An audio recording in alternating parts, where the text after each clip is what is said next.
Jadi semua bukti mereka itu saya rontokkan di sidang.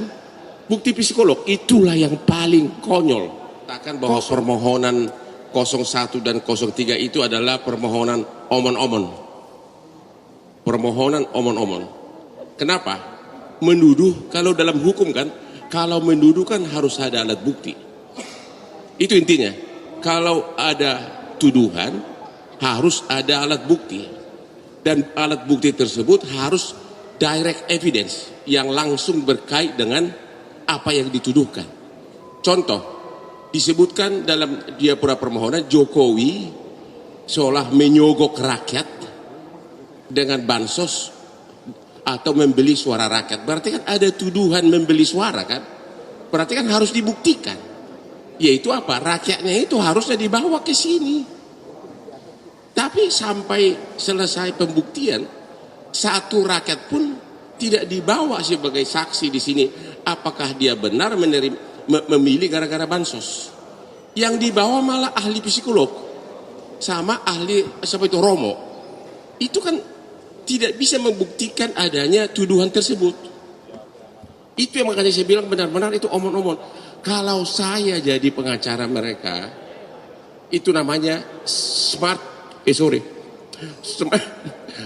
street lawyer, ya. Kalau saya jadi mereka, saya akan bawa 5 orang rakyat yang memilih dari tiap kabupaten. Bayangin kabupaten kita itu 416, ya. Bawa ke MK ini berarti apa tuh? Hampir 2000. Memang yang diizinkan itu kan hanya sekitar di bawah 20 orang. Tapi kalau sampai misalnya di bawah 2000 ke sini menandatangani surat pernyataan bahwa dia memilih gara-gara bansos, itu kan pasti gaungnya beda gitu loh. Artinya ada alat bukti. Ini mereka tidak bawa alat bukti. Ya, walaupun itu saya langsung bisa patahkan, kalaupun benar ada rakyat yang mengaku memilih gara-gara bansos, jawabannya satu kata. Makanya di awal-awal saya bilang kasus ini satu kalimat. Bansos adalah perintah undang-undang, bukan perintah Jokowi. Bansos memberi uang kepada rakyat. Undang-undang pajak aja yang memungut uang dari rakyat dinyatakan sah. Apalagi ini memberi uang. Jadi perintah undang-undang. Jadi bansosnya itu sudah. Padahal dari seluruh permohonan mereka itu yang kira-kira bisa mencakup keseluruhan hanya bansos. Ya, karena kalau menyangkut pelanggaran penusukan suara itu kan per TPS. Jadi misalnya kalau bisa dibuktikan di Sunter ada salah, hanya batal yang di situ. Nggak bisa membatalkan 96 juta. Sedangkan yang ketiga mereka itu Sirekap. Sirekap itu masih dia juga dalam permohonan. Padahal KPU sudah menyatakan dasar perhitungan final itu adalah perhitungan manual berjenjang dari kecamatan sampai kabupaten, sampai provinsi. Jadi 3. Yang keempat mengenai penjabat kepala daerah. Itu sudah pernah dites undang-undangnya di MK. Dan MK tidak keberatan terhadap penjabat kepala daerah. Jadi sama sekali mereka nggak ada bukti. Itu loh. Apalagi? Bang Hotman nanti dari pihak apa? Dari pihak ini datang nggak Bang?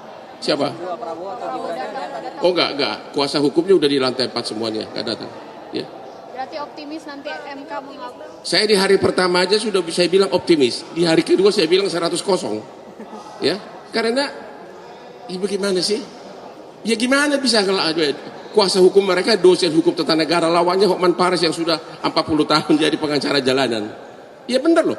Perkara di MK itu jauh lebih simpel menanganinya dari perkara-perkara transaksi internasional. Ini kan hanya menyangkut apakah bertentangan dengan undang-undang, apakah salah tusuk, apakah ada sampel sekali.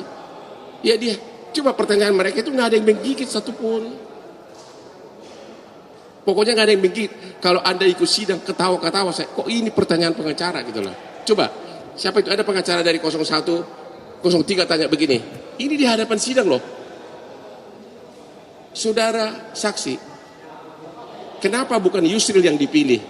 Kenapa Gibran? Mana bisa pertanyaan begitu di sidang? Apa kaitannya? Kan nggak relevan. Jadi semua bukti mereka itu saya rontokkan di sidang. bukti psikolog itulah yang paling konyol. 03 membawa ahli psikolog untuk membuktikan bahwa seolah-olah bansos itu adalah penyebab Prabowo menang. Ternyata tahu nggak, ada di Instagram saya itu, ahli psikolog itu mengatakan, kenapa Prabowo menang? Tahun 2014 orang takut sama dia gara-gara dianggap terlalu ingin berkuasa.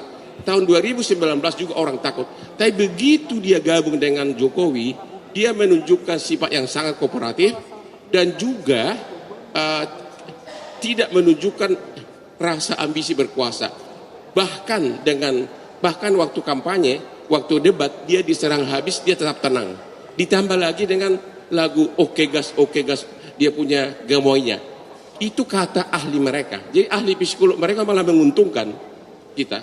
Jadi sekali saya bilang, omon-omon itu permohonan.